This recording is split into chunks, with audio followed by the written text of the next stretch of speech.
మా గణపయ్యనైతే మేము fifth day నిమజ్జనం చేసేద్దాం అనుకున్నాం. సో ఫిఫ్త్ డే నిమజ్జనం చేసేసామన్నమాట. దాని మినీ బ్లాగే ఇది.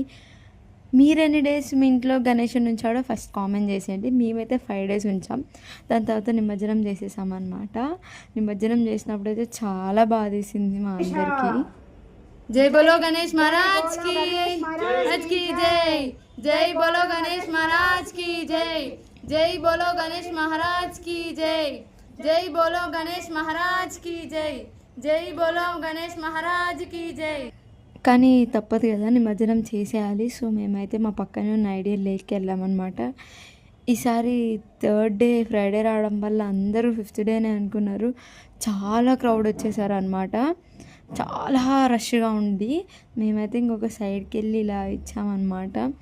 మాకు తర్వాత అనిపించి అబ్బా మేము ఇంట్లోనే వేసి ఉంటే బాగుండేది కదా, ఇక్కడికి తీసుకొచ్చి ఎందుకు వేసామా అని చాలా ఫీల్ అయ్యాం. తర్వాత నెక్స్ట్ టైం అయితే మేము ఇంట్లోనే ఇద్దామని ప్లాన్ చేసుకున్నాం. మరి చూడాలి.